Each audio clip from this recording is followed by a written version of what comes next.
मेरी भाषा हिंदी भाषा परिवार में आप सभी प्यारे विद्यार्थियों का एक बार फिर से स्वागत है। कैसे हैं आप सभी? आशा करती हूँ आप सभी स्वस्थ हैं, सुरक्षित हैं और साथ में खुश होकर अपनी पढ़ाई कर रहे हैं। एक माँ की बेबसी कविता हम अच्छे से पढ़ चुके हैं, समझ चुके हैं और इसको हम दोबारा से नहीं पढ़ने वाले, लेकिन आज इसके अभ्यास के प्रश्न उत्तर पर हम बातचीत करने वाले हैं। आइए देखते हैं इस कविता के अभ्यास के प्रश्न उत्तर। एक माँ की बेबसी कविता में आप देख सकते हैं रतन एक छोटा सा बच्चा है जो कि बोल नहीं सकता और उसकी माँ उसको निहारती रहती है, खेलते हुए देखती रहती है। कुंवर नारायण इसके लेखक है, आप यहाँ पर देख सकते हैं। और ये जो रतन बच्चा है कितना बेबस है, इसकी माँ कितनी बेबस है और जो बोल नहीं पाते हैं उन व्यक्तियों के साथ क्या क्या होता है, इस बात को हमने महसूस किया इस कविता के माध्यम से। आइए इसके अभ्यास के प्रश्न उत्तर हल कर लेते हैं। सबसे पहले कुछ प्रश्न हमारी कविता से पूछे गए हैं, आप यहाँ पर देख सकते हैं। यह बच्चा, कौन बच्चा? रतन, कवि के पड़ोस में रहता था। फिर भी कविता अदृश्य पड़ोस से शुरू होती है। इसके कई अर्थ हो सकते हैं, जैसे कि तो यहाँ पर क विकल्प दिया गया है और ख विकल्प दिया गया है। तो इन दोनों में से कौन सी बात आपको सही लग रही है? अब अदृश्य पड़ोस का मतलब है जिसको नहीं देखा गया हो। मान लीजिए आपके पड़ोस में कोई रहता है और आप उससे बातचीत नहीं करते हैं, तो वो आपके पड़ोस में तो रहता है लेकिन आप उसको नहीं जान पाएंगे। और कोई व्यक्ति आपके पड़ोस में रहता है, आप उससे बातचीत भी करते हैं तो आप उसको अच्छे से जान जाते हैं। रतन के साथ भी ऐसा ही होता है। रतन बोल नहीं सकता है तो वो पड़ोस में तो रहता है लेकिन उसके बारे में कवि ज़्यादा जानता नहीं है। इसीलिए कविता की शुरुआत कहाँ से की गई है? अदृश्य पड़ोस से। कवि को मालूम नहीं था कि ये बच्चा ठीक ठीक किस घर में रहता था। और ख भाग में पूछा गया है पड़ोस में रहने वाले बाकी बच्चे एक दूसरे से बातें करते थे, पर ये बच्चा बोल नहीं पाता था, इसलिए पड़ोसी होने के बावजूद वे दूसरे बच्चों के साथ अनजाना था। तो कौन सा विकल्प सही है इन दोनों में से? सबसे ज़्यादा सही कौन सा विकल्प है? यहाँ पर ख विकल्प, क्योंकि जो बच्चे आसपास में रहते हैं, खेलते हैं, वो एक दूसरे से बातें करते हैं और बातें करते हैं तो एक दूसरे के बारे में जान जाते हैं। रतन बोल नहीं सकता, इसीलिए उसको दिखाया गया है कि अदृश्य पड़ोस से आता था। उसको ज़्यादा लोग नहीं जानते थे क्योंकि वो अपने मन की बात नहीं कह सकता था। इन दोनों में से कौन सा अर्थ तुम्हें ज़्यादा सही लगता है? पहली वाली बात या दूसरी वाली बात? तो दूसरी वाली बात हमारी ज़्यादा सही है। तो इसके उत्तर के रूप में हम क्या लिखेंगे? ये पूरी की पूरी बात जो ख विकल्प में लिखी गई है इसको आप अपने उत्तर के रूप में लिखेंगे। क्या कोई और अर्थ भी हो सकता है? अगर आपको लगता है इसका उत्तर कुछ और होना चाहिए, अदृश्य पड़ोस से हमारी कविता की शुरुआत कवि ने क्यों की है, तो वो उत्तर भी आप यहाँ पर लिख सकते हैं। अंदर की छटपटाहट उसकी आंखों में किस रूप में प्रकट होती थी? तो अंदर से वो छटपटाता था। मान लीजिए आप बोल नहीं सकते हैं, अपने मन की बातों को बता नहीं सकते हैं किसी को, तो आप अंदर से छटपटाने लग जाते हैं। कभी कभी हमारे साथ ऐसा भी होता है कि हम बहुत कुछ बताना चाहते हैं लेकिन जिस व्यक्ति को बताना चाहते हैं वो हमारे पास नहीं होता है, तो भी हम अंदर से छटपटाने लगते हैं और जल्दी से उस व्यक्ति के पास जाने की कोशिश करते हैं, अपनी बात बताने की कोशिश करते हैं। तो ये तो हमारे साथ होता है जब हम बोल सकते हैं, लेकिन रतन तो बोल नहीं सकता। अब वो जो भी बात कहना चाहता है वो दूसरों को इशारों के माध्यम से समझाता है और कोई व्यक्ति उसकी बात को नहीं समझ पाता तो कितना छटपटाता होगा, कितनी घबराहट उसको अंदर से महसूस होती होगी, कितना बुरा उसको लगता होगा। चमक के रूप में जो उसकी छटपटाहट है वो किस अर्थ में यहाँ पर ली गई है? चमक के रूप में नहीं, ऐसा तो नहीं है। डर के रूप में हम कह सकते हैं, क्योंकि वो डर जाता है, घबरा जाता है कि मेरी बात कोई समझेगा कि नहीं या फिर मुझसे कोई दोस्ती करेगा कि नहीं। रतन के अंदर की छटपटाहट डर के रूप में सामने आती है। वो डर जाता है कि लोग मुझसे बात करेंगे कि नहीं, मेरी बातों को समझेंगे कि नहीं, मुझसे दोस्ती करेंगे कि नहीं। तो डर के रूप में हमारे सामने आती है। तो कौन सा विकल्प सही है? ख विकल्प सही है। जल्दी घर लौटने की इच्छा के रूप में ऐसा तो नहीं है। तो पहला जो प्रश्न आपसे पूछा गया था उसमें ख विकल्प सबसे ज़्यादा सही बताया गया है और दूसरा जो प्रश्न पूछा गया है उसमें भी ख विकल्प सबसे ज़्यादा सही बताया गया है। आइए आगे बढ़ जाते हैं और कविता से आगे के बाद यहाँ पर तरह तरह की भावनाएं। तो हम सभी के अंदर अनेक प्रकार की भावनाएं होती हैं, अनेक तरह से हम बातों को महसूस करते हैं। तो यहाँ पर कुछ बातें हमारे लिए दी गई हैं, आइए इनको भी जल्दी से पढ़ लेते हैं। नीचे लिखी भावनाएं कब या कहाँ महसूस होती हैं? छटपटाहट, अधीरता, अधीरता यानी कि धैर्य की कमी। कभी कभी हम अधीर हो जाते हैं, अपनी बात को जल्दी से किसी से कहना चाहते हैं या फिर हम रोक नहीं पाते अपनी भावनाओं को। कहीं जाने की जल्दी हो और जाना संभव न हो, जैसे स्कूल की छुट्टी में अभी काफ़ी देर हो पर घर पर ऐसा कोई मेहमान आने वाला हो जिसे तुम बहुत पसंद करते हो। अब मान लीजिए आज आप स्कूल में पढ़ रहे हैं, छुट्टी होने वाली है और अभी हुई नहीं है और आपके घर पर कोई मेहमान आने वाला है जिसको आप बहुत पसंद करते हैं, तो आप अधीर हो जाते हैं, आपका मन पढ़ने में नहीं लगता है, बल्कि आप बार बार छुट्टी का इंतजार करने लगते हैं। तो ये अधीरता का भाव हमारे मन में आ जाता है कभी कभी। आगे है इच्छा, इच्छा का भाव। किसी चीज़ को पाने की इच्छा हो पर वह तुरंत न मिल सकती हो, जैसे भूख लगी हो पर खाना तैयार नहीं होता है, तो हम कितने परेशान हो जाते हैं, हमारे मन में क्या होती है, छटपटाहट होती है। आगे है संदेश, और कभी कभी हम संदेश देना चाहते हैं, हम कोई संदेश देना चाह रहे हो पर दूसरे समझ नहीं पा रहे हो, हम पूरी कोशिश कर रहे हैं समझाने की लेकिन आगे वाला व्यक्ति समझ नहीं रहा है। जैसे शिक्षक से कहना हो कि घंटी बज गई है, अब पढ़ाना बंद करें, पर उन्हें घंटी सुनाई नहीं दी हो। अब मान लीजिए कक्षा में मैं पढ़ा रही हूँ और घंटी बज गई है, आपने सुन ली है और मैंने ध्यान नहीं दिया है, लेकिन अब बोलना चाहते हैं लेकिन बोल नहीं पाते हैं, तो अंदर से आप क्या करने लगते हैं, छटपटाने लगते हैं। तो ये 3 भाव हमारे पास दिए गए हैं, जिस स्थिति में हमें अंदर से क्या महसूस होती है, छटपटाहट महसूस होती है। अब इस कविता को हमने पढ़ा है, इनमें से कौन सा अर्थ या संदर्भ इस बच्चे पर लागू होता है? कौन से बच्चे की बात कर रहे हैं? रतन की बात कर रहे हैं। तो सबसे सही कौन सी बात आपको लगती है? संदेश वाली बात हमें सबसे सही लगती है, क्योंकि रतन यहाँ पर गूंगा बच्चा है, बोल नहीं सकता है, और बोल नहीं सकता है तो जब वो किसी से अपनी बात कहना चाहता है और कह नहीं पाता है, समझा नहीं पाता है, तो उसको अंदर से क्या महसूस होती है, छटपटाहट महसूस होती है। तो सबसे सही बात कहाँ पर हमें दिखाई देती है इस कविता के हिसाब से? संदेश में। आगे है घबराहट। हमें जब किसी बात की आशंका हो तो घबराहट महसूस होती है। जैसे कैसी कैसी स्थिति हो सकती है घबराने की? अंधेरा होने वाला हो और हम घर से काफ़ी दूर हों या अकेले हों, तो अंधेरे में हमें घबराहट होती है, हमें डर लगता है। समय कम हो और हमें कोई काम पूरा कर लेना हो, जैसे परीक्षा में देखा जाता है, पेपर हमारा 3 घंटे का होता है और 3 घंटे के पेपर में अगर हमारे कुछ सवाल छूटने वाले हैं और समय पूरा हो गया है तो हम घबरा जाते हैं। या फिर किसी काम को हम 1 घंटे में पूरा करना चाहते हैं और वो पूरा नहीं होता है तो भी हम घबरा जाते हैं। यह डर हो कि दूसरे के मन में क्या चल रहा है, और कभी कभी हमें घबराहट होती है कि वह व्यक्ति मेरे बारे में क्या सोच रहा होगा। जैसे पापा को मालूम चल गया हो कि कांच का गिलास तुमसे टूट गया है और आप अंदर ही अंदर घबरा जाते हैं कि अब डांट पड़ने वाली है। इन सभी परिस्थितियों में हम घबराहट महसूस करते हैं। आगे आपसे पूछा गया है, जो बच्चा बोल नहीं सकता वह किस किस बात की आशंका से घबराहट महसूस कर सकता है? जैसे कि रतन बोल नहीं सकता तो क्या क्या घबराहट उसके मन में हो सकती है? जो वह बात कहना चाहता है अगर आगे वाला व्यक्ति नहीं समझता है तो उसका मन घबरा सकता है। वो ये मन में सोच सकता है कि मेरे इशारों को, संकेतों को कोई समझ रहा है कि नहीं समझ रहा है। वह ये भी सोच सकता है कि कोई बच्चा मेरा दोस्त बनेगा या नहीं बनेगा। वह यह भी सोच सकता है क्या लोग मुझे पसंद करेंगे या नहीं करेंगे। तो इस तरह की बातें उसके मन में आ सकती हैं और साथ में वो घबरा सकता है। जो बच्चा बोल नहीं सकता उसके मन में ये हीन भावना भी आ जाती है कि मैं बाकी बच्चों के जैसा नहीं हूँ। इन सभी बातों को सोच सोच कर वो मन में घबरा सकता है। तो इस तरीके से आप इस प्रश्न का उत्तर लिखेंगे, और भी कोई आपके मन में बात है वो भी आप इस प्रश्न के उत्तर में लिख सकते हैं। आगे है, थोड़ा घबराते भी थे हम उससे। किससे घबराते थे? रतन से, क्योंकि समझ नहीं पाते थे उसकी घबराहटों को। रतन क्या सोचकर घबराता होगा? तो रतन क्या सोचकर घबराता होगा? अभी अभी हमने बात की है, रतन जब बातें करता होगा तो वो सोचता होगा कि मेरी बात कोई समझ रहा है कि नहीं समझ रहा, या दूसरों की बात को समझने के बाद भी जब वो बोल नहीं पाता होगा तो ये बात सोचकर भी वो घबरा जाता होगा।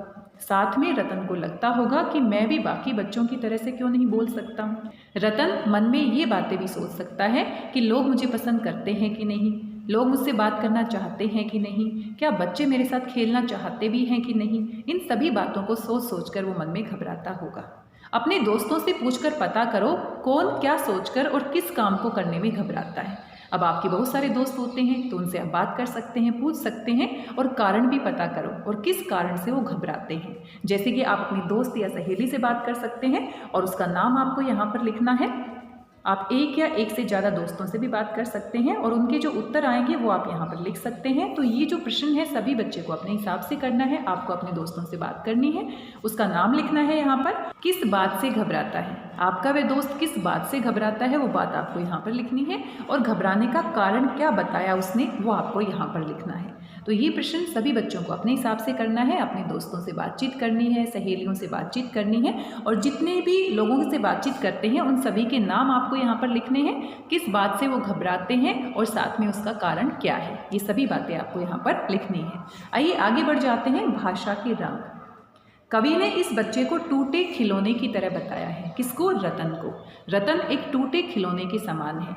जब कोई खिलौना टूट जाता है तो वह उस तरह से काम नहीं करता जिस तरह से पहले करता था। जब खिलौना नया होता है तो सही तरीके से काम करता है। संदर्भ के अनुसार खाली स्थान भरो। तो यहाँ पर एक तालिका दी गई है, आपको ध्यान से पढ़ना है, और यहाँ पर एक खिलौने का नाम दिया गया है, टूटने का कारण बताया गया है, और नतीजा क्या होता है, परिणाम क्या होता है कि वो क्या नहीं कर सकता।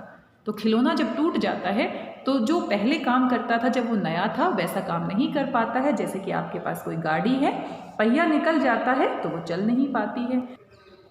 गुड़िया है, अगर आपके पास कोई गुड़िया है खिलौने के रूप में, सीटी निकल जाती है तो क्या नहीं कर सकती, वो बोल नहीं सकती, क्योंकि बहुत सारी गुड़िया ऐसी होती हैं जिसमें सीटी लगी हुई होती है जिसकी सहायता से वो बोलती है। अगर सीटी खराब हो जाती है, निकल जाती है तो बोल नहीं सकती है। आपके पास कोई गेंद है और टूटने का कारण, मान लीजिए गेंद की हवा निकल गई है, तो क्या होगी, गेंद उछल नहीं पाएगी। तो इस तरीके से इस तालिका को आपको पूरा करना है। जोकर, अगर आपके पास कोई खिलौने का जोकर है, चाबी निकल जाती है तो वो चल नहीं पाता है, क्योंकि जोकर जो होता है वो चाबी की सहायता से क्या करता है, चलता है। तो इस तरीके से इस तालिका को आप पूरा कर लेंगे। बड़ी ही आसान सी तालिका है। यहाँ पर आगे बढ़ जाते हैं। आगे आपसे पूछा गया है बेबस शब्द बे और वश दोनों को जोड़कर बना है। यहाँ बे का अर्थ है बिना, और नीचे दिए गए शब्दों में बे छिपा है। इस सूची में तुम और कितने शब्द जोड़ सकते हो। याद कीजिए जो हमारी हिंदी की कार्यपत्रिका थी उसमें भी हमने इस तरह के शब्दों को पूरा किया था। बे हमारा क्या होता है, शब्द के आगे लगा है, ये हमारा क्या है, उपसर्ग है, और इसके पीछे अगर हम कोई नया शब्द जोड़ देते हैं, जैसे कि मैंने जोड़ दिया घर, तो बे और घर, घर हमारा मूल शब्द है और दोनों को जोड़ने के बाद हमारा एक नया शब्द बन जाता है बेघर। जिनके पास घर नहीं होता उसको हम क्या कहते हैं, बेघर, घर के बिना। तो यहाँ पर कुछ शब्द आपको दिए गए हैं, आप देख सकते हैं, बेजान, बेचैन, और बाकी के कुछ नए शब्द आपको सोचने हैं जो कि बे से शुरू होते हैं और जिसका अर्थ क्या होता है, बिना। नीचे है बेसहारा, सहारे के बिना, बेहिसाब, हिसाब के बिना। तो यहाँ पर कितने शब्द आप ढूंढकर लिख सकते हैं। यहाँ पर बे उपसर्ग की सहायता से आपको अनेक शब्द लिखने हैं। तो बे से हम बेशरम बना सकते हैं, बेईमान बना सकते हैं, बेनाम बना सकते हैं, बेघर बना सकते हैं, बेमिसाल बना सकते हैं, और कोई नया शब्द आपके दिमाग में है तो वो भी आप यहाँ पर लिख सकते हैं। आगे है देखने के तरीके। इस कविता में देखने से संबंधित कई शब्द आए हैं। ऐसे 6 शब्द छांट कर लिखो। तो कविता हमने पढ़ी है और यहाँ पर देखने से संबंधित, जैसे कि माँ निहारती रहती है, तो निहारना भी क्या होता है, देखना। माँ की आंखों में बेबसी झलकती है, तो झलकना भी क्या होता है, देखने से संबंधित होता है। माँ की आंखों में झलकती उसकी बेबसी। यहाँ पर आपको कविता से कोई 6 शब्द छांटने हैं। आइए कविता के पास वापस चलते हैं जो कि देखने से संबंधित है। चलो ढूंढ लेते हैं जल्दी से। हमारी कविता आप देख सकते हैं यहाँ से शुरू होती है। आइए कविता में ढूंढ लेते हैं कौन कौन से शब्द ऐसे हैं जो देखने से संबंधित है। तो सबसे पहली पंक्ति में आप देख सकते हैं अदृश्य, जो दिखाई नहीं देता, तो ये भी तो हमारा देखने से संबंधित है। आगे बढ़ जाते हैं और आगे यहाँ पर देखने लिखा गया है, ये भी देखने से संबंधित है। थोड़ा सा और आगे हम बढ़ जाते हैं और आगे आप देख सकते हैं देखने से संबंधित इशारे, इशारे जो किए जाते हैं वो भी तो हम देखते हैं, तो ये भी देखने से संबंधित है। आँखों से भी हम देखते हैं, ये भी देखने से संबंधित है। तो यहाँ पर हमारे कितने शब्द हो गए हैं, यहाँ पर अदृश्य हो गया है, देखने हो गया है, इशारे हो गया है, आँखों हो गया है। तो यहाँ पर 4 शब्द आ गए हैं और 6 आपको ढूंढने थे। तो आगे हम बढ़ जाते हैं और यहाँ पर देखो निहारती, निहारती भी क्या होता है, देखती, और झलकती, झलकना भी क्या होता है, देखना, देखने से संबंधित है। तो कुल आपको 6 शब्द यहाँ पर ढूंढने थे जो कि हमें मिल गए हैं, आपको अपने प्रश्न के उत्तर में लिखने हैं। आगे बढ़ जाते हैं और यहाँ पर अगला जो हमारा प्रश्न है वो हम देख लेते हैं। यहाँ पर आप इन 6 शब्दों को जो अभी अभी हमने ढूंढे हैं इनको आप यहाँ पर लिख लेंगे। माँ की आंखों में झलकती उसकी बेबसी, आंखें बहुत कुछ कहती हैं, वे तरह तरह के भाव लिए हुए होती हैं। नीचे ऐसी कुछ आंखों का वर्णन है, इनमें से कौन सी नजरें तुम पहचानते हो। तो यहाँ पर आंखों के माध्यम से हम बहुत सारे इशारे कर सकते हैं। तो सहमी हुई नजरें क्या होती है? डरी हुई। जब हम डर जाते हैं तो हमारी आंखों में कैसे भाव होते हैं? सहमी होती है, डरी हुई। चलिए मैं कोशिश करती हूँ अपनी आंखों से, अपने चेहरे के हाव भाव से डरने की। तो आप मेरी आंखें देख सकते हैं। वैसे मैंने बहुत बुरी एक्टिंग की है लेकिन फिर भी कोशिश की है। आप घर पर इसे कर देख सकते हैं। तो जब हम डरते हैं तो हमारी आंखों में अलग भाव होते हैं। आंखों से हम पहचान सकते हैं कि कौन डरा हुआ है। दूसरा है प्यार भरी नजरें। और प्यार भरी नजरें तो मुस्कुराते हुए बड़े प्यार से जब हम किसी को देखते हैं तो प्यार भरी नजरें, हमारी आंखों में प्यार झलकता है। आगे है क्रोध भरी आंखें। जब हमें गुस्सा आता है, क्रोध में होते हैं तो हमारी आंखें कैसी हो जाती है? बहुत गुस्से में हो जाती है, डरावनी लग रही है। आगे है उनींदी आंखें, यानी कि जब हमें नींद आने वाली होती है तो हमारी आंखें बंद होना शुरू हो जाती है, ऐसे ऐसे बंद होना शुरू हो जाती है और हमें लगता है बस अब सो जाए। शरारती आंखें, शरारती आंखें, डरावनी आंखें। तो क्रोध वाली और डरावनी कुछ कुछ एक जैसी होती है।